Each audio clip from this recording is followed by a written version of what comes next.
Hello everyone, welcome to जेनिक जे स्टडी। हम लोगों ने पिछले क्लास में क्या देखा था? हम लोग स्टार्ट किया था टाइम डोमेन पैरामीटर स्टार्ट किया था। तो टाइम डोमेन पैरामीटर में हम लोगों ने अभी तक क्या देखा?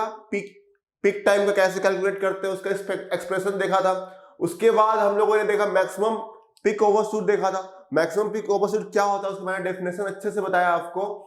और उसके बाद मैंने बोला कि आपको पार्ट 2 जब आएगा उसमें बाकी जो सेटलिंग टाइम होती है और सेटलिंग टाइम के बाद क्या आती है वो डिले टाइम, उसके बाद आपका राइज टाइम, ये तीनों टाइम जो है हम लोग इस लेक्चर में देखने वाले हैं। और जो प्रॉब्लम्स रिलेटेड जो होते हैं टाइम डोमेन पैरामीटर से वो हम लोग फिर यहाँ डिस्कस करने वाले हैं। इसी लेक्चर में प्रॉब्लम भी डिस्कस करेंगे, ठीक है।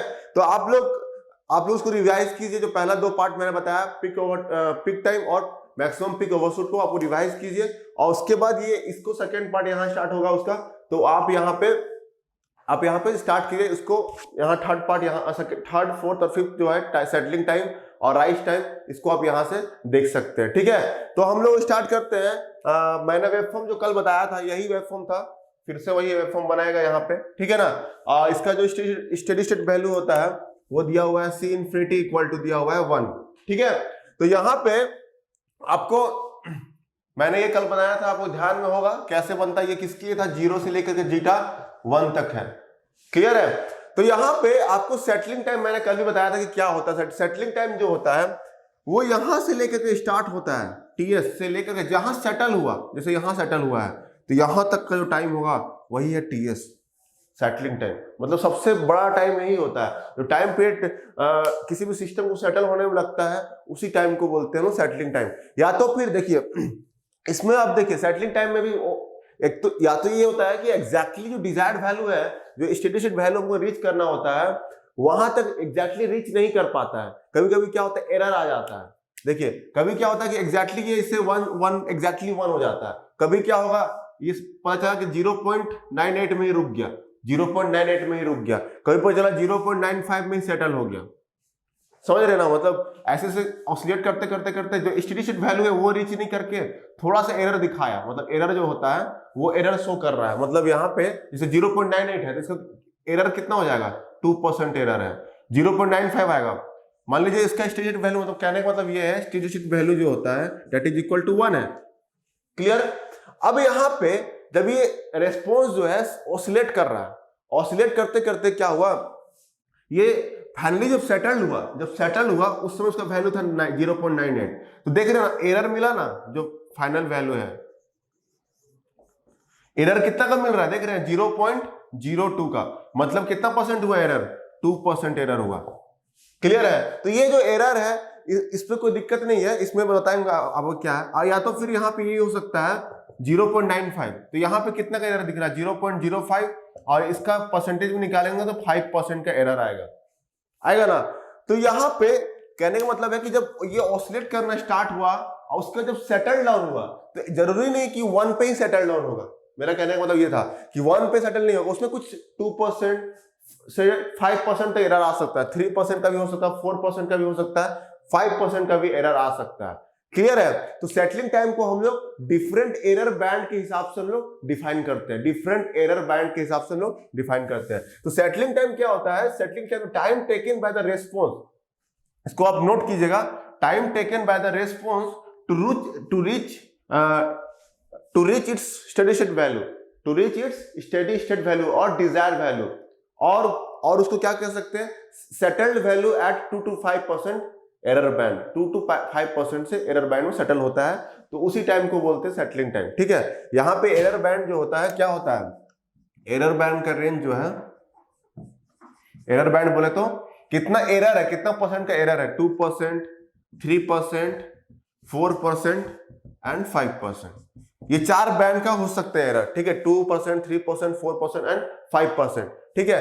तो आपका ये एरर तक हम लोग मान के चलते हैं कि ठीक है इतना एरर जो है मतलब एक्सेप्टेबल है, इतने एरर को कोई दिक्कत नहीं है। अगर 1 के जगह पे 0.5 मिल गया तो एक्सेप्टेबल है, कोई दिक्कत नहीं, 5% तक चलेगा, कोई दिक्कत नहीं है। तो मतलब एरर बैंड जो है इस एरर बैंड के बीच में अगर लाई करता है तब भी कोई दिक्कत नहीं है, और हम लोग आराम से हम लोग सेटलिंग टाइम निकाल सकते हैं, ठीक है। इससे ज्यादा होगा 5% से तब ज्यादा दिक्कत है, एरर बहुत ज्यादा बढ़ गया, मतलब सिस्टम अच्छे से डिजाइन नहीं किया हुआ है, ठीक है, तो यहां पे हम लोग सेटलिंग टाइम देखेंगे फॉर वेरियस एरर बैंड।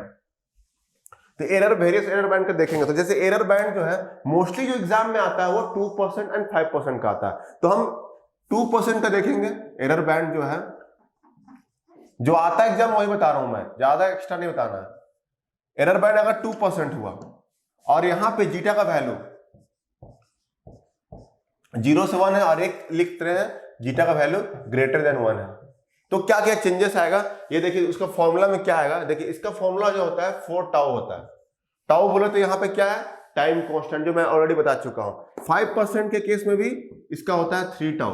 देखिए चेंजेस होता है जब एरर बैंड चेंज होता है, तो सेटलिंग टाइम का ये फॉर्मूला, ये क्या है, टीएस है, सेटलिंग टाइम है, ये टीएस है, सेटलिंग टाइम है। तो सेटलिंग टाइम में भी चेंज होता है, जब 2% होगा तो 4 टाउ होगा।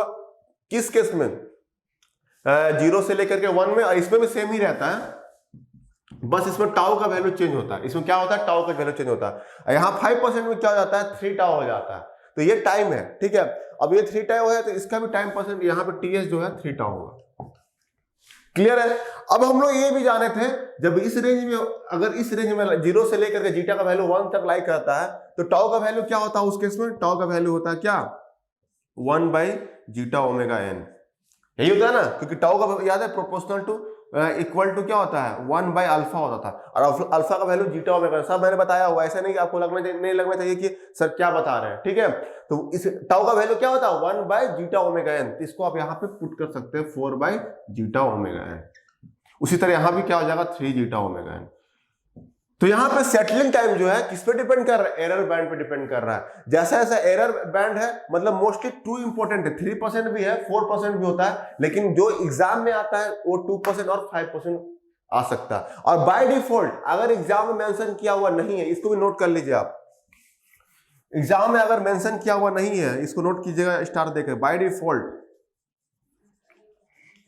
अगर एरर बैंड का परसेंटेज नहीं दिया हुआ है बाय डिफॉल्ट, तो हमको 2% लेके चलना पड़ेगा। By default 2% error band is consider, 2% error band is considered. Clear है यहां तक, कोई डाउट? 2% एरर बैंड को हम लोग कंसीडर करेंगे बाय परसेंट। अगर नहीं दिया हुआ है सेटलिंग टाइम का, तो आपको ये फॉर्मूला होता है 2% के लिए 4 टाउ, और आपको सब पता है कि क्या है सेटलिंग टाइम, मैंने बता दिया। एरर होता है एग्जैक्टली, जरूरी नहीं कि डिजायर वैल्यू रीच करे, तो इसमें जो एरर होता है उसी को हम लोग एरर बैंड बोलते हैं। जितना एरर हुआ 2%, 5% तो 5%, 3%, 4% ऐसे के हिसाब से, तो 2 से 5 तो एक्सेप्टेबल रहता है। अब यहाँ पे लेकिन जो एग्जाम के लिए इंपॉर्टेंट वो 2 से 5, इसलिए हम लोग 2 और 5 का ही देखेंगे। यहाँ पे 4 टाउ आता है, इसमें 2% एरर बैंड के लिए क्या होता है, time constant, time settling time 4 tau होता है, इसमें 3 टाउ होता है 5%। ध्यान में रखिएगा 4 टाउ और 3 टाउ। डायरेक्टली एग्जाम में क्वेश्चन आ जाता है, what is the expression for settling time for 5% error band, तो आदमी लोग कंफ्यूज हो जाता है कि 3 टाउ लिखे 4 टाउ, इसको इसलिए मैं बता दिया आपको, ठीक है। अब जब जीटा ग्रेटर देन होता है तो इसका टाउ का वैल्यू चेंज होता है, याद रखिएगा, इसमें टाउ का वैल्यू ये नहीं होता जीटा वगैरह। तो यहाँ पे देखिए, यहाँ जीटा का वैल्यू जो आएगा वो आता है क्या, 1 by zeta omega n minus omega n root over zeta square minus 1, ये होता है आपका जीटा का वैल्यू। क्या होता है ये, किसके लिए होता है, टाउ का वैल्यू जब जीटा ग्रेटर देन 1 है। 1 जब जीटा जो है अगर ग्रेटर देन 1 होगा तब वो वैल्यू आएगा आपका। क्लियर है यहां तक, कोई डाउट? ठीक है, तो यहां पे अगर आप पुट कीजिएगा तो यहां पे वही हो जाएगा सेटलिंग टाइम, आप पुट कर दीजिए इसको, यहाँ पे वैल्यू को दोनों का, तो वही सेटलिंग टाइम हो जाएगा। तो यहाँ पे मैंने बताया जब 0 से लेके 1 तक था उसका सेटलिंग टाइम क्या होगा, 4 by zeta omega n. For 2% error band, 5% error band का क्या होता है, 3 बाई जीटा ओमेगा एन। और जीटा ग्रेटर देन जब होता है उसका भी 4 टाउ ही होगा, 3 टाउ ही होगा, लेकिन टाउ का वैल्यू जो है वो चेंज हो जाता है, 1 by zeta omega n minus omega n root over zeta square minus 1। Clear है यहां तक, कोई डाउट तो बताइए। तो आपको यहां तक सेटलिंग टाइम आपको समझ आ गया होगा, मैं इतना मान के चल रहा हूं आपको। क्लियर, इसको मैं रब कर देता हूं। तो सेटलिंग टाइम आपको एरर बैंड समझ आया ना, क्या था बताइएगा कमेंट करके। आप लोग कमेंट अब देख नहीं रहे, लग रहा है कमेंट वमेंट अच्छे से नहीं आ रहा है, कमेंट वमेंट कीजिए, बताइए क्या समझ में आ रहा है कि नहीं, क्योंकि जेई के लिए कंट्रोल सिस्टम पहली बार शूट हो रहा है, ये भी ध्यान रखिए आप लोग। जेई के लिए जो है कंट्रोल सिस्टम पहली बार शूट हो रहा है, तो यहाँ पे आपको फीडबैक देना बहुत जरूरी है। आप अच्छे से फीडबैक देंगे तो हम लोग को पता चलेगा क्या क्या इंप्रूवमेंट लाना है, ठीक है। मैं इसको बोल रहा हूं, मतलब आप समझिए इस चीज को क्या बोलना चाह रहा हूं, ठीक है। तो आगे बढ़ते हैं हम लोग राइज टाइम पे। 4th जो आता है वो है राइज टाइम। और इसको बोलते हैं टी आर। ठीक है, तो राइज टाइम क्या होता है, मैंने बताया था आपको, इसमें भी चेंज होता है जब 0 से लेकर के 100% तक रीच करता है, 0 से 100% ऑफ द। तो पहला देखिए इसमें भी वैरी करता है। राइज टाइम मतलब क्या हुआ कि रेस्पॉन्स जो है जीटा के हिसाब से यहाँ पे चेंज होगा। राइज टाइम जो है जीटा के हिसाब से चेंज होता रहता है, ये इसको आपको ध्यान में रखना है। तो देखिए यहाँ पे तो क्या होता है कि जब रेस्पॉन्स जो है 0 से लेकर के आपका 100% of the steady state value reach करता है, जनरली इसको राइज टाइम बोला जाता है। लेकिन ये किसके लिए बस एप्लीकेबल है, ये एप्लीकेबल है बस 0 से लेकर के जीटा 1 तक। जब जीटा का वैल्यू जो है 0 से लेकर 1 के बीच में रहता है, तब जो राइज टाइम होता है टीआर जो होता है वो क्या होता है जनरली 0 से लेकर के 100% ऑफ स्टेडी स्टेट वैल्यू होता है। इसका डेफिनेशन चेंज हो रहा है, स्टेडी स्टेट वैल्यू ये होता है राइज टाइम। ठीक है, 0 से लेकर के 100% मतलब 1 एग्जैक्टली 1 तक 100% स्टेडी वैल्यू, ये पहला केस है जब जीटा का वैल्यू 0 से लेकर 1 के बीच रहेगा, तब राइज टाइम उसको ऐसे डिफाइन होगा 0 से लेकर 100%। अब यहीं पे जीटा का वैल्यू ग्रेटर देन 1 होगा। जीटा का वैल्यू क्या जीटा का वैल्यू जो है ग्रेटर देन 1 होता है, तो क्या होता है यहीं पे इसका डेफिनेशन क्या हो जाएगा, 10% से लेकर के 90% ऑफ स्टेडी स्टेट वैल्यू। ये ध्यान रखिएगा, स्टेडी स्टेट वैल्यू ये डेफिनेशन होता है राइज टाइम का। मतलब जो समय लगता है, time taken by the response, मतलब C of T, response C of T, the time taken by the response to reach from 10% to 90% of the steady state value को जो समय लगता है उसी को बोलते हैं राइज टाइम। किसके केस में, जब जीटा जो है ग्रेटर देन 1 होगा। क्लियर है। अब थर्ड जो पॉइंट आता है वो जीटा इक्वल टू अगर 0 होता है, तब इस केस में क्या होता है 5% से लेकर के 5 to 95% of the steady state value. समझे। तो कैसे देख रहे हैं राइज टाइम कैसे वैरी कर रहा है, वो इंपॉर्टेंट है। राइज टाइम जो है जीटा के हिसाब से कैसे वैरी कर रहा है। जीटा का जब 0 से लेकर 1 तक रहेगा तो 0 से 100% लेके चलेंगे, 0 से 100% of the steady state value होता है। अब जब जीटा का वैल्यू ग्रेटर देन 1 होगा उस समय 10% to 90% of the steady state value होता है। ठीक है, जो समय लगता है मतलब टाइम, यहाँ पर टाइम में देखेंगे, time taken by the response to reach 10% to 90% of the steady state value, उसी को बोलते हैं राइज टाइम। कब, जब जीटा ग्रेटर देन 1 होगा।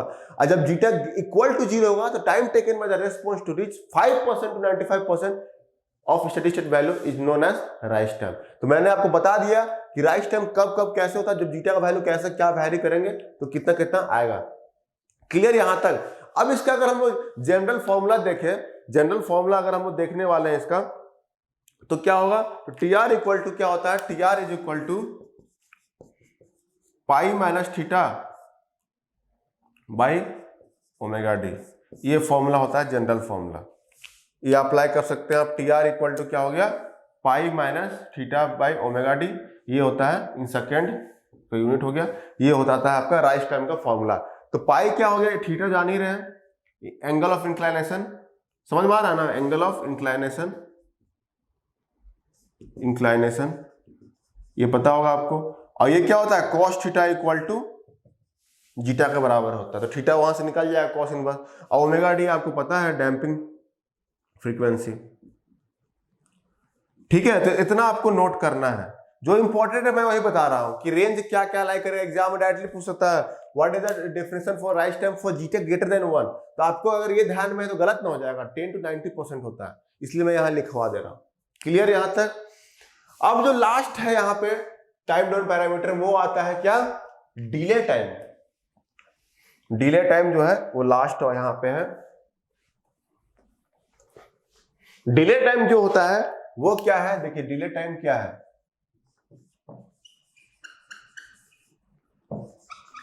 डिले टाइम टीडी, इसको टीडी बोलते हैं हम लोग। इसका जो डेफिनेशन क्या होता है, इसका डेफिनेशन होता है time taken by the response. Response को जो टाइम लगता है 50% पहुंचने में, 50% ऑफ द मतलब 0. यहां 1 है तो 0.5, 50% of the steady state value, 0 से लेकर के जो 50% of the steady state value को टाइम लगता है उसी को टीडी बोलते हैं, टाइम टीडी क्या होता है?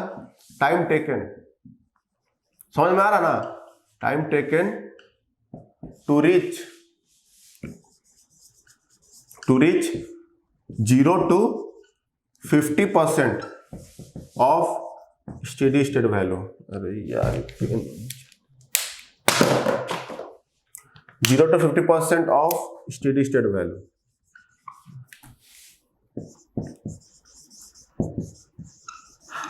समझ में आया? तो ये टाइम को हम लोग बोलते हैं आपका डिले टाइम, या उसी को बोलते हैं डिले टाइम। तो यहाँ पे इसका जो फॉर्मूला होता है, क्या होता है टीडी का? इसका टीडी का फॉर्मूला होता है, इसको भी लिख लीजिएगा, 1 + 0.7 टाउ बाय ओमेगा एन हो जाता है। ये फॉर्मूला होता है टीडी का। टीडी का क्या होता है? 1 + 0.7, मतलब यहां से यहां तक जो रीच करने में 50% समय लगता है, उसी को बोलते हैं लोग डिले टाइम। तो टीडी जो यहाँ पे 1 + 0.7 टाउ बाय ओमेगा एन, ये सेकेंड में होता है। ये आपका फॉर्मूला है टीडी का, डिले टाइम। उतना इंपॉर्टेंट नहीं है, मैं मोस्टली जो क्वेश्चन आ जाता है, कभी सेटलिंग टाइम पे क्वेश्चन आ जाता है, मैक्सिमम पीक ओवरशूट पे क्वेश्चन आ जाता है, पीक टाइम पे क्वेश्चन आता है। राइज टाइम होगा और इससे डिले टाइम से इतना क्वेश्चन नहीं आता, इसमें लोड नहीं, टेंशन नहीं लेना है, ठीक है। बस फॉर्मूला में लिखवा दिया, कभी एग्जाम पूछ दिया तो आपको इसको ध्यान में रखना कि हाँ इतना थोड़ा सा मार सकते हैं टिक, इसलिए मैं आपको यहाँ पे बता दिया। क्लियर? तो यहाँ पे आपका टाइम ड्रिवन पैरामीटर जो है, टाइम ड्रिवन पैरामीटर यहाँ पे आपको खत्म हो जाता है। और यहाँ पे पांचों मैंने बता दिया है आपको। अब मैं थोड़ा एग्जांपल लूंगा, आपको हो सकता है क्लियर नहीं हो अच्छा से, तो मैं एग्जांपल ले रहा हूँ हर एक का, ताकि आपको अच्छे से क्लियर हो। और यहाँ पे कुछ प्रॉब्लम भी कराऊंगा, ठीक है ना। चलिए तो प्रॉब्लम स्टार्ट करते हैं। Genic Prime is the new features by Genic Education, where you will get 450 plus video series questions explanation, Prime Facebook group for doubt solving, assignments, live sessions and many more. If you are interested, then visit website and join quickly. For any query, call on 9837933283.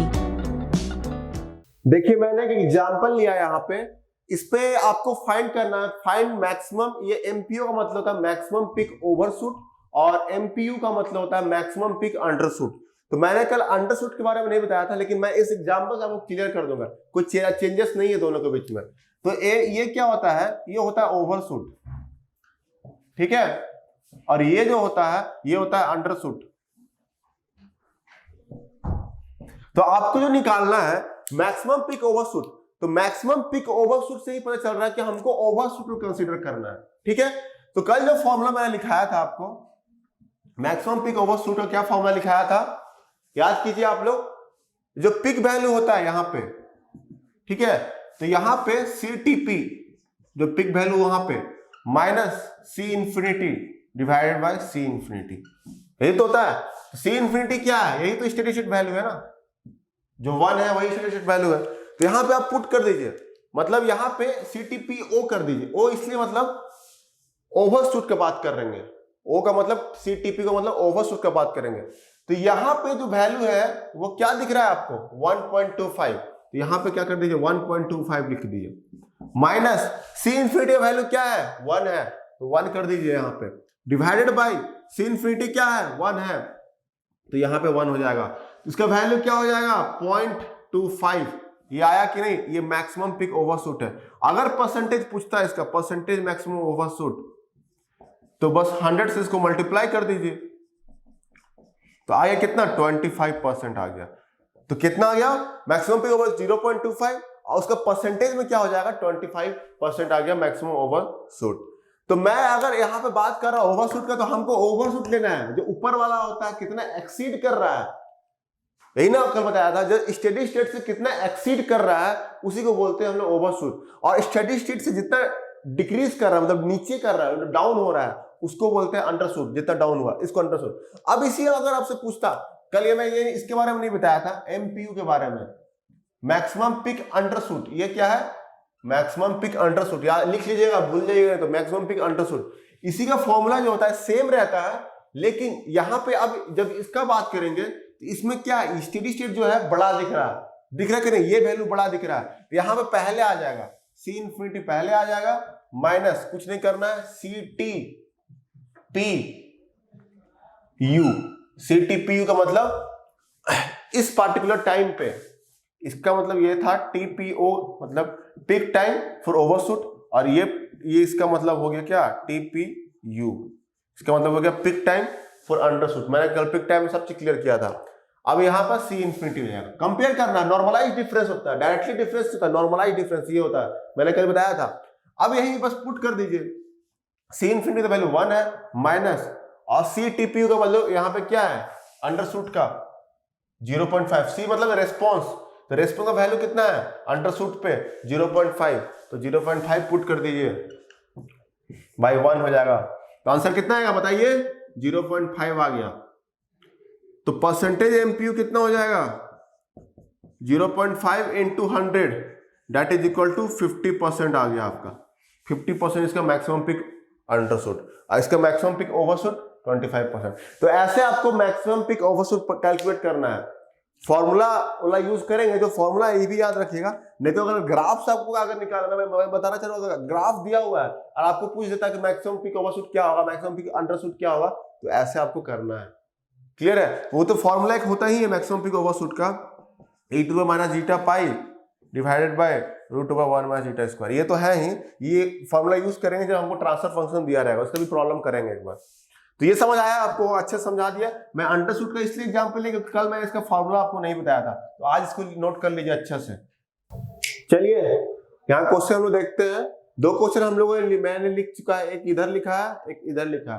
पहले आपको क्या करना है, इसको आपको note करना है अच्छे से, एक बार आप खुद से प्रैक्टिस कीजिए, इसको एक बार ट्राई कीजिए। अगर नहीं बनता है तब आकर यहाँ पे देखें, क्योंकि सिंपल क्वेश्चन ज्यादा, इसमें ज्यादा लोड नहीं है इस क्वेश्चन में।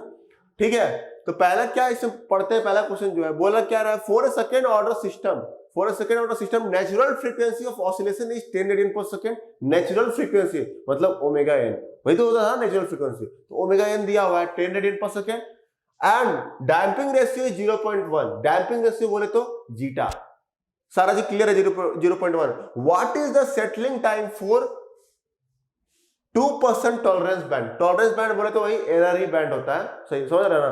तो 2% टॉलरेंस बैंड जो है उसके लिए सेटलिंग टाइम आपको निकालना है। मैं अभी तुरंत आपको बताया हूं, सेटलिंग टाइम का फॉर्मूला 2% के लिए क्या होता है, डिपेंड करता है कि जीटा का वैल्यू क्या है। जीटा का वैल्यू अगर 0 से 1 होता है तो 4 टाउ होता है, that is equal to 4 by zeta omega n होता है। और यहाँ पे अगर जीटा का वैल्यू जो है ग्रेटर देन 1 होता है तो इसका भी 4 टाउ ही होता है, लेकिन इसका वैल्यू होता है 4 zeta omega n minus omega n, यही ना होता है। ठीक है, लेकिन अब यहाँ पे जीटा का वैल्यू हमको इंपॉर्टेंट है। क्या इंपॉर्टेंट, कैसे अप्रोच करना वो देखिए। जीटा का वैल्यू इंपॉर्टेंट है, तो जीटा का वैल्यू यहाँ पे दिया हुआ है, क्या है 0.1 दिया हुआ है कि नहीं। तो इसको आप लिखिए पहले, गिवन जो है, मतलब क्वेश्चन को पहले तरीका बनाने का देखिए, तरीका कैसे होना चाहिए। पहले गिवन लिखिए जो दिया रहता है, ठीक है, मतलब एग्जाम के लिए तो इंपॉर्टेंट नहीं है, लेकिन आप कॉलेज कहीं पढ़ उड़ रहे हैं तो इसके लिए इंपॉर्टेंट। गिवन क्या है, 10 radian per second omega N, तो नेचुरल फ्रीक्वेंसी वही होता है नेचुरल फ्रीक्वेंसी। उसके बाद जीटा का वैल्यू क्या दिया हुआ है 0.1।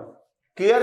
अब हमको क्या पता है, अब हमको सेटलिंग टाइम निकालना है। तो टीएस जो होता है 4 टाउ होता है, और यहाँ पे जीटा का वैल्यू क्या है 0.1 है, तो किसके बीच लाई कर रहा है, 0 से 1 के बीच में ही लाई कर रहा है ना, मतलब इसमें कौन सा फॉर्मूला लगेगा 4 बाई जीटा ओमेगा एन वाला लगेगा।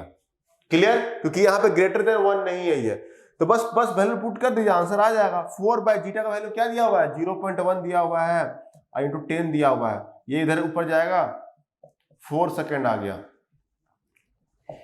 ये समझ में आया कि नहीं, 4 सेकेंड कैसे आया, इसका आंसर क्या हो जाएगा, डी आंसर सही होगा। 4 सेकेंड जो है डी आंसर सही होगा। तो जो भी दिया हुआ क्वेश्चन को पढ़िए, समझिए क्या बोलना चाहता है, फिर इसमें क्या फॉर्मूला लगेगा, क्या कॉन्सेप्ट लगेगा, वो आपको ध्यान में रखना है। जैसे सेटलिंग टाइम का 2% बोला है, यहाँ 5% नहीं बोला, 5% नहीं बोलता, यहीं पे अगर 5%, ये 2% का है, 5% अगर बोल दिया रहता तो आपको क्या रहता, टीएस इक्वल टू 3 पाई होता, और यहाँ पे 3 by radian del omega n, ये हो जाता 3 बाई फिर 0.1 10 ऊपर जाएगा 10, तो 3 सेकेंड इसका आंसर हो जाता है। क्लियर है, जब 5% होता है तो 3 सेकेंड इसका आंसर होता है, 2% है तो इसका 4 सेकेंड आंसर हो गया। क्लियर। क्लियर, यहां से आपको क्या दिख रहा है, जैसे ही हम लोग एरर बैंड बढ़ रहा है, देख रहे हैं हम यहाँ पे टाइम भी देख रहे हैं, रिड्यूस कर रहा है ना, टाइम क्या हो रहा है रिड्यूस कर रहा है। एरर बैंड जैसे बढ़ेगा टाइम भी आपका रिड्यूस कर रहा था। यहां से आपको कंक्लूजन मिल गया कि जैसे आपका एरर बैंड बढ़ रहा है तो आपका ये जो है सेटलिंग टाइम जो है वो रिड्यूस कर रहा है। क्लियर? यहां कोई डाउट तो बोलिए। ये क्वेश्चन आपका हो गया। अब दूसरा जो क्वेश्चन देखते हैं, इसमें भी क्या दिया हुआ है, a second order system has a transfer function of 16/s² + 4s + 16। ये ट्रांसफर फंक्शन दिया हुआ है, ये ट्रांसफर फंक्शन दिया हुआ है। Clear? What is the time for the first overshoot? First overshoot का टाइम निकालना बोले तो ऐसे बनाते थे हम लोग, ये था और ये ऐसे इंक्रीज होता था ऐसे। तो पहला ओवरशूट कहां है? यही तो पहला ओवरशूट है ना, फर्स्ट ओवरशूट। मैंने बताया था आपको अच्छे से। तो इसी टाइम निकालना है। मतलब क्या है, इनडायरेक्टली क्या पूछना चाह रहा है क्वेश्चन समझिए। इनडायरेक्टली क्या पूछना चाह रहा है? पिक टाइम के बारे में पूछ रहा है, TP01 के बारे में पूछ रहा है। Peak time, peak overshoot time, है ना, है पिक ओवरशूट टाइम। तो यहां पे पहला जो है उसी को बोलते हैं पिक टाइम के बारे में निकालना। मतलब फर्स्ट क्या बोला है, what is the time for the first overshoot? पहला ओवरशूट के लिए पहला ओवरशूट क्या है, यहां है, यही तो पहला ओवरशूट है। अब इनडायरेक्टली इसी टाइम पूछ रहा है कब ये पहुंचेगा। तो कब ये पहुंचता है? TP01, मतलब वही तो है पिक ओवरशूट का time, time for peak overshoot, यही तो है। पिक टाइम फॉर ओवरशूट, यही तो है पिक टाइम फॉर ओवरशूट। यही टाइम को आपको निकालना है, मतलब पिक टाइम ही निकालना है डायरेक्टली। क्लियर यहां पे? तो यहां पे आपको क्या बोला है, आपको पिक टाइम निकालने के लिए आपको क्या पता था, होना चाहिए था। मैंने पहले ये फॉर्म बनाया, आपको ड्रॉ करना है, क्या निकालना हो जाना जरूरी है।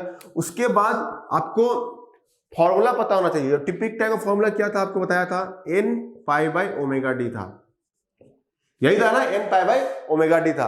अब यहाँ पे n क्या था, वही ओवरशूट और अंडरशूट के हिसाब से। तो जब फर्स्ट क्या निकालना है तो ये क्या होता है, n = 1, फर्स्ट ओवरशूट बोला इसलिए ये ω_d। और नहीं तो फिर ओवरशूट के लिए जनरल जो फॉर्मूला लिखाया था मैंने, क्या लिखाया था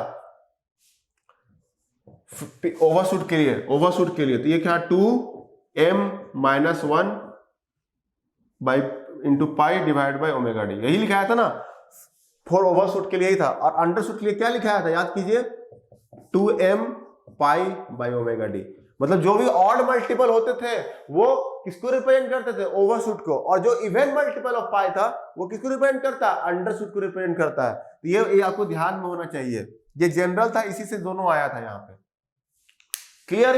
तो यहाँ पे अगर हमको क्या निकालना, फर्स्ट ओवरशूट का निकालना, किसका, फर्स्ट ओवरशूट। तो यहाँ पे m = 1 पुट कर दीजिए। तो यहाँ पे m = 1 पुट कीजिएगा तो 2 - 1 कितना होगा, 1 π/ω_d होगा। तो यहाँ पे वही हो गया, फर्स्ट ओवरशूट का क्या हो गया, π/ω_d आ गया। अब यहाँ पे वो क्या चाहिए, पाई तो पता है, पाई का टर्म देगा सब में पाई है, इतना पता चल गया। अब हमको ω_d चाहिए। क्लियर? अब ω_d क्या है, आपको रिक्वायरमेंट जरूरी है, कैसे मैं क्वेश्चन को अप्रोच कर रहा हूं वो समझिए। ठीक है? तो ω_d जो होता है वो क्या होता है, ω(n)√1 - ζ²। मैंने लिखाया था इसको ध्यान में होगा आपको। ω_d = क्या हो गया, ω(n)√1 - ζ²। ये होता है आपका ω_d। अब यहाँ पे हमको और जानना क्या है, यहाँ पे और दो अननोन आ गया, ω(n) अननोन आ गया और ζ भी अननोन आ गया। तो ये ζ और ω(n) कहां से आएगा, ट्रांसफर फंक्शन से आएगा। क्लियर? तो ट्रांसफर फंक्शन से कैसे आएगा आप देखिए, इसको मैं रब कर रहा हूं इधर वाला पार्ट को।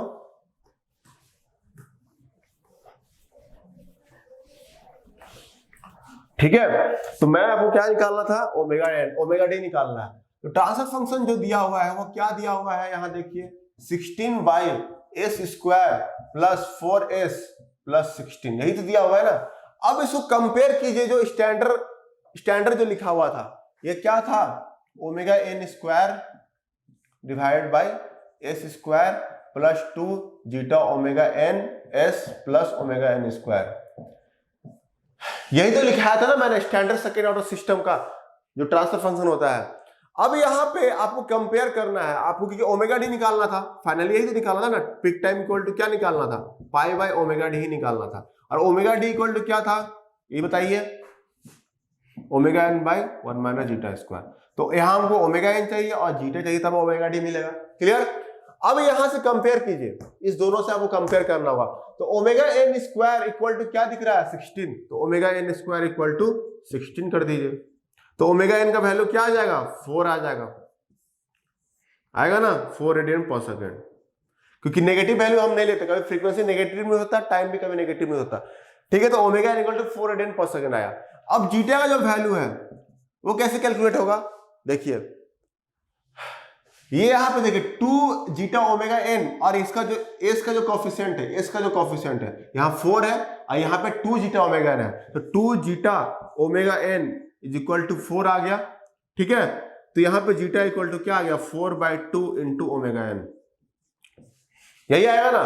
अब यहां ओमेगा एन का वैल्यू क्या था, 4, पुट कर दीजिए 4/2 इंटू 4, ये कट गया, जीटा का वैल्यू क्या आ गया 1/2 इज इक्वल टू 0.5 आ गया, यही तो आया ना 0.5। आपको लग रहा होगा कैलकुलेशन, लेकिन ये 10 सेकंड में आंसर आएगा इसका, 10 सेकंड ज्यादा समय नहीं लगेगा, इतना मैं बता रहा हूं इसलिए टाइम टेकिंग है। अब यहां पे आप इसको इस जगह पे पुट कर दीजिए, ओमेगा डी निकालना है, तो ओमेगा डी निकालिए, कैसे होगा 4 1 - 1/2 का होल स्क्वायर, तो आपको क्या मिल गया, ओमेगा डी मिल जाएगा आपको क्या 4, यहां पे आ जाएगा 1/4, 4√3/2 आएगा इसका, 2√2, तो ओमेगा डी क्या आ गया 2√3, 2√3 आपका ओमेगा डी आ गया। आप पुट कीजिएगा 1/2, इसका एलसीएम लीजिएगा, इतना 1/2 1/4 हो जाएगा, इधर हो जाएगा 4 - 1 तो 3√3/4, तो यहाँ रूट से बाहर निकल जाएगा 2, तो यहाँ 2√3 आ गया। अब यहीं पर टीपी निकालना है, तो टीपी इक्वल टू क्या हो जाएगा π/2√3, यही आंसर हो जाएगा सेकंड। ये किसका मैच कर रहा है, सी ऑप्शन सही है, तो C option is the correct answer, C option आपका करेक्ट। क्लियर, तो यहां पे आपको समझना ये है कि कैसे मैं क्वेश्चन को अप्रोच कर रहा हूं, वो इंपॉर्टेंट है। क्लियर, तो यहां पे आगे 1-2 क्वेश्चन और लेते हैं। देखिए मैंने 2 क्वेश्चन यहां फिर लिखा है, ये आपका देखिए सिंपल क्वेश्चन है, फॉर्मूला बेस्ड एक क्वेश्चन है, और एक क्वेश्चन जो है आपको टाइम पे डिपेंडेंट, कौन टाइम बड़ा है कौन टाइम छोटा है उसके हिसाब से, और ये मैच द फ्लोइंग है जो फॉर्मूला बेस्ड है। क्लियर है, तो ऐसे क्वेश्चन आते हैं, सिंपल देखिए फॉर्मूला बेस्ड, तो आपको हर छोटा छोटा चीज को ध्यान में रखना होगा।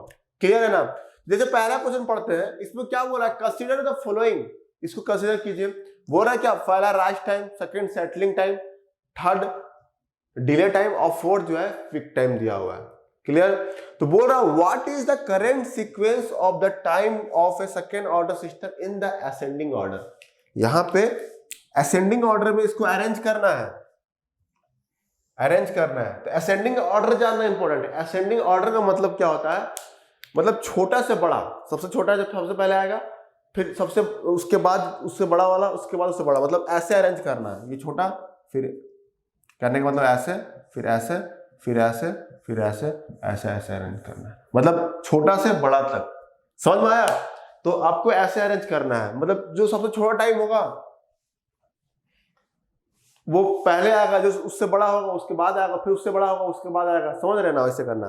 तो यहाँ पे आपको क्या करना है, असेंडिंग ऑर्डर मतलब छोटा से बड़ा, तो सबसे छोटा यहाँ पे टाइम कौन सा रहता है बताइए आप, सबसे छोटा टाइम कौन सा रहेगा चारों में से, सबसे छोटा टाइम हम डिले टाइम रहता है, टीडी सबसे छोटा होता है। क्यों, क्योंकि जो 50% जो होता है, 50% ऑफ द ये होता है आपका 50%, जैसे ये बनता है 50% of the steady state value लेते हैं, तो यहाँ पे जो आता है ये टीडी होता है, ये टीडी होता है, यहां तक का जो होता है वो पिक टाइम होता है, सॉरी राइज टाइम होता है, और यहां तक का जो होता है वो पिक टाइम होता है, और पूरा लास्ट तक जो होता है वो यहां से यहां तक वो होता है सेटलिंग टाइम, ये ना होता है। सबसे छोटा कौन दिख रहा है, टीडी, सबसे छोटा टीडी, बोले तो 3, तो 3 सबसे आगे होगा, बी और डी में से कोई आंसर होगा, इतना पता है। अब उसके बाद क्या दिख रहा है, कौन उसके बाद आता है, राइज टाइम उसके बाद आता है, तो राइज टाइम उसके बाद आता है, तो 3 के बाद 1, तो 3 के बाद 1, यही, तो इसका आंसर यहां से पता चल गया, इसका डी आंसर होगा। उसके बाद आगे देखिए, राइज टाइम के बाद कौन आता है, पिक टाइम, पिक टाइम आता है, तो पिक टाइम मतलब 4, और उसके बाद लास्ट सेटलिंग टाइम 2, तो यहाँ पे डी आंसर यहाँ पे करेक्ट होगा। तो जो मतलब छोटा से बड़ा असेंडिंग होता है, यहाँ पे समझना था क्या असेंडिंग मतलब देखना ये, तो यहाँ पे आपको छोटा, सबसे छोटा कौन टाइम होता है, डिले टाइम, सबसे छोटा डिले टाइम सबसे आगे वही रहेगा। उसके बाद कौन होता है, राइज टाइम, तो उसके बाद राइज टाइम आया तो 1 यहाँ आएगा। उसके बाद क्या होता है, पिक टाइम, तो पिक टाइम उसके बाद आता है, और उसके बाद सेटलिंग टाइम सबसे लास्ट, सबसे बड़ा सेटलिंग टाइम होता है, सबसे बड़ा सेटलिंग टाइम। ऐसे अरेंज हो रहा है कि देखिए आप, सबसे छोटा पिक टाइम, ये सॉरी डिले टाइम, उसके बाद राइज टाइम, उसके बाद पिक टाइम और टी सेटलिंग टाइम। क्रिएट सबसे बड़ा सेटलिंग टाइम, यहां देखिए यहां से यहां तक है सेटलिंग टाइम, पिक टाइम यहां से यहां तक है, राइज टाइम यहां से यहां तक है और डिले टाइम यहां से यहीं तक है। समझ में आया? अब यही क्वेश्चन में आप मिस्टेक कर सकते थे। अब यहां पे अगर डिसेंडिंग ऑर्डर दिया रहता, क्या दिया जाता? डिसेंडिंग ऑर्डर दिया जाता तो यहां मिस्टेक होता। आपको ध्यान में रहता कि अरे छोटा से बड़ा अरेंज करना, आप ठीक से क्वेश्चन नहीं पढ़ते और फट सी ना 3 1 4 2 मार्क आ जाते हैं। ठीक है, अगर यहां पे अगर डिसेंडिंग ऑर्डर दिया रहता, डिसेंडिंग ऑर्डर बोले तो बड़ा से छोटा, मतलब इसको अरेंजमेंट ऐसे करना है, ऐसे ऐसे, मतलब बड़ा सबसे पहले आएगा, उसके बाद उससे छोटा, उसके बाद उससे छोटा, उसके बाद उससे छोटा। तो मिस्टेक यहां होता है स्टूडेंट्स है, आपको लगेगा कि नहीं छोटा सबसे छोटा पहले आएगा, ऐसे हड़बड़ी में कर सकते हैं गलती, तो आप इसको डी मार्क कर देंगे, लेकिन ये गलत हो जाएगा। आपको डिसेंडिंग मतलब डिसेंडिंग को समझना है, डिसेंडिंग मतलब क्या होता है। डिसेंडिंग मतलब सबसे बड़ा कौन है? सेटलिंग टाइम, 2 पहले आएगा, सेटलिंग टाइम सबसे पहले। उसके बाद कौन होता है? Peak time. उसके बाद क्या होता है? पिक टाइम, तो 4 उसके बाद आएगा। उसके बाद क्या होता है? उसके बाद होता है राइज टाइम, तो 1 उसके बाद आएगा और उसके बाद लास्ट में 3 आएगा। तो ये अगर डिसेंडिंग ऑर्डर यहीं पे दिया रहता है यही क्वेश्चन में, तो इसका आंसर हो जाता 2 4 1 3, मतलब ए आंसर उसमें करेक्ट होता। समझ में आ रहा है? ए आंसर करेक्ट होता उस केस में। आप इसको असेंडिंग यहाँ पे, इसलिए यहाँ पे ठीक से पढ़िएगा। यहीं पे अगर डिसेंडिंग लिखा रहता, आपको पता ही नहीं है डिसेंडिंग क्या होता है, आपको लगता है कि छोटे से बड़ा ही होता है, अब इसको डी मार्क आया था, आपको गलत हो जाता, आपको जो भी नेगेटिव मार्क्स होता वो नंबर मिल जाता, मार्क्स नेगेटिव हो जाता। क्लियर है? तो क्वेश्चन को आसान होता है, लेकिन क्वेश्चन का सेंटेंस भी आपको घुमा देता है, तो क्वेश्चन को अच्छे से पढ़ना बहुत जरूरी है, कहां मिस्टेक करना वो इंपॉर्टेंट है। तो चलिए ये क्वेश्चन हो गया। अब ये क्वेश्चन देखिए सेकेंड ऑर्डर सिस्टम दिया हुआ है, अब इसे मैच करना है कि राइज टाइम का फॉर्मूला क्या होगा। तो मैं इसलिए आपको फॉर्मूला लिखाया था, क्वेश्चन कभी ऐसे फॉर्मूला से डायरेक्टली क्वेश्चन पूछ दिए जाते हैं।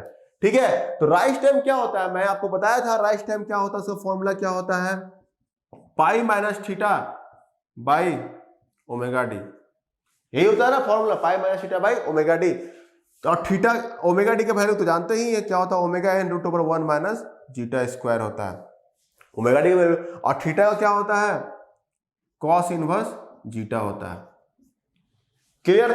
तो यहां पे और इसको हम कैसे अरेंज कर सकते थे, तो cos theta equal to zeta हो गया, तो साइन थीटा क्या हो जाएगा इसमें बताइए, साइन थीटा क्या हो जाएगा, तो साइन थीटा इक्वल टू तक मान लीजिए sine square theta equal to हो जाता है 1 माइनस कॉस स्क्वायर थीटा, तो इसका क्या हो जाएगा 1 माइनस जीटा स्क्वायर, तो साइन थीटा इक्वल टू क्या आ जाएगा root over 1 minus zeta square. तो cos theta equal to zeta हो गया और sine square theta equal to 1 minus cos square, formula जो आपको पता है 1 माइनस कॉस स्क्वायर थीटा होता है, और यहाँ पे कॉस थीटा पता है 1 माइनस जीटा स्क्वायर, तो यहाँ पे साइन थीटा इक्वल टू क्या हो गया root over 1 minus zeta square. ये रिलेशन मैंने कराया था, tan थीटा इक्वल टू क्या हो जाएगा sine theta by cos theta, तो 1 minus zeta square by zeta हो जाएगा इसका tan थीटा। क्लियर? यहां तक थीटा इक्वल टू क्या है, यहां से tan के टर्म्स में tan इनवर्स क्या हो गया root over 1 minus zeta square divide by zeta, ये हो गया थीटा का वैल्यू, और ओमेगा डी का वैल्यू ये है। तो राइज टाइम का क्या निकल जाएगा, पाई माइनस इसी को ना पाई माइनस थीटा, थीटा क्या है tan इनवर्स के केस में है, तो tan इनवर्स ये हो जाएगा कि नहीं, और उसके तो ओमेगा डी का वैल्यू क्या है, ओमेगा एन, ये होता है ओमेगा डी का value, omega n root over 1 minus zeta square.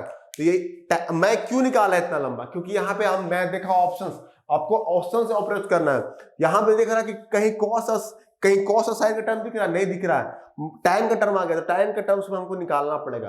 Clear है? तो यहाँ पे क्या दिख रहा है, राइज टाइम जो है 1 का मैच कर रहा है, ए जो है 1, इसका ए का आंसर ऑप्शन जो है ए 1 होगा। ठीक है, पिक टाइम क्या होता है n pi by omega d, तो यहाँ पे ओमेगा डी क्या होता है omega n root over 1 minus zeta square, और बाय डिफॉल्ट हम लोग फर्स्ट का कंसीडर करते हैं n इक्वल टू 1 के लिए, तो इसमें भी पिक टाइम क्या हो जाएगा b का भी 2 हो जाएगा। करेक्ट है, सामने सामने लिखा गया इसमें अरेंजमेंट। ठीक है, पिक टाइम क्या हो जाएगा, ये हो जाएगा पाई बाय ओमेगा डी, तो ओमेगा डी का omega n root over 1 minus zeta square होता है। पिक ओवर शूट का फॉर्मूला पता ही है आपको, तो मतलब इसमें अरेंजमेंट ऐसे था, डायरेक्टली अरेंजमेंट था, मैच नहीं करना, ऊपर नीचे नहीं था, डायरेक्टली लिखा हुआ, कभी भी ऐसे भी घुमा देता है। तो पिक ओवर शूट का formula e to the power minus zeta pi root over 1 minus zeta square. उसके बाद आता है सेटलिंग टाइम, सेटलिंग टाइम में क्या होता है 4 बाय जीटा ओमेगा एन, ये होता है settling time 4 by zeta omega n. Directly आपको दिया हुआ है, मतलब सीधा सीधा ही दे दिया। कभी कभी कंफ्यूजन रहता है, लोग को पता नहीं होता वो क्या करते हैं, नहीं सीधा जाता तो नहीं हो सकता, एज्यूम कर लेते हैं अपने से सीधा सीधा नहीं हो सकता, वो अपने से कभी ऐसे कर देते कभी ऐसे करके बना देते। तो यहाँ पे आपको मैं बताना चाह रहा था कैसे आप इसको डिराइव करना भी जाने। अगर आपको यहाँ पे आपको पता है, आपको आप यहाँ पे मैं आपको यहाँ पे ये निकालने का मतलब क्या था, ये आपको मैं बताना चाहता हूँ। ये निकालने का मतलब ये था कि आपको भी डिराइव करना आना चाहिए उस समय। यहाँ पे अगर हमको थीटा का वैल्यू पता है, हमको फॉर्मूला पता है, राइस टाइम का फॉर्मूला क्या होता है, pi minus theta by omega D होता है ना फॉर्मूला था। अब यहाँ पे चारों ऑप्शन देख रहे हैं, अरे कोई मैच ही नहीं कर रहा, कैसे होगा। तो यहाँ पे आपको पता भी होता है कि थीटा क्या होता है, theta equal to cos theta equal to हम लोग जानते हैं जीटा। तो आपको डिराइव करना है, लेकिन यहाँ पे कॉस थीटा भी नहीं दिया हुआ है, दिया है क्या, नहीं दिया है। तो आप इसको यहाँ से टैन के फॉर्म में, टैन का फॉर्म दिया हुआ तो टैन के फॉर्म में लाना भी जानना आपको आना चाहिए, इसलिए मैं वहां पे करके आपको बताया। तो इसलिए आपको यहाँ पे आपको ध्यान देना है। तो फॉर्मूला बेस्ड भी क्वेश्चन ऐसे पूछ दिया जाता है, सिंपल क्वेश्चन, ऐसे सिंपल क्वेश्चन पूछ दिया जाता है। बस खाली आपको वर्डिंग, सेंटेंस का वर्डिंग से, मतलब क्वेश्चन का वर्डिंग से आपको गड़बड़ा देगा असेंडिंग डिसेंडिंग करके। तो आप सब बहुत केयरफुल रहिए, क्वेश्चन तुम अच्छे से पढ़िए और उसके बाद एफर्ट लगाइए, उसमें अटेम्प्ट दीजिए। समझ में आ रहा ना। जितना आप क्वेश्चन को अच्छे से करेंगे, प्रैक्टिस कीजिएगा, और उतना आपका मेंटल पावर भी बढ़ेगा। अच्छा से आप कोई क्वेश्चन देखते ही टिक मार दीजिएगा, ठीक है। यहाँ पे मैं समझा रहा हूँ इसलिए इतना टाइम लग रहा है, लेकिन एग्जाम में जब इतना आएगा तो आप बस देख के ऐसे मार देंगे, बस पता होना चाहिए, ठीक है। तो आप प्रैक्टिस करते रहिए, ज्यादा से ज्यादा प्रैक्टिस करते रहिए। जो भी प्रैक्टिस कर रहे हैं आप बहुत प्रैक्टिस कीजिए, और जो भी डाउट होगा उसको ग्रुप में डालते रहिए। उससे क्या होगा कि हमको पता चलेगा कि आप लोग पढ़ रहे हैं या ना पढ़ रहे हैं, ठीक है। और उससे आपका भी डाउट क्लियर होगा, ठीक है। तो अब लोग नेक्स्ट टॉपिक में स्टार्ट करेंगे स्टेडी स्टेट एरर के बारे में। स्टेडी स्टेट लास्ट टॉपिक है थर्ड चैप्टर का, वो हम लोग स्टार्ट करेंगे, फिर न्यूमेरिकल्स देखेंगे, फिर खत्म हो जाएगा थर्ड चैप्टर, फिर फोर्थ चैप्टर स्टार्ट करने वाले हैं, ठीक है। तो थर्ड चैप्टर में हम लोग कल स्टार्ट करने वाले हैं स्टेडी स्टेट एरर, ठीक है। तब तक जुड़े रहिए जेनिक से, बस वीडियो को देखिए और समझने की कोशिश कीजिए, डाउट पूछते रहिए। धन्यवाद, थैंक यू।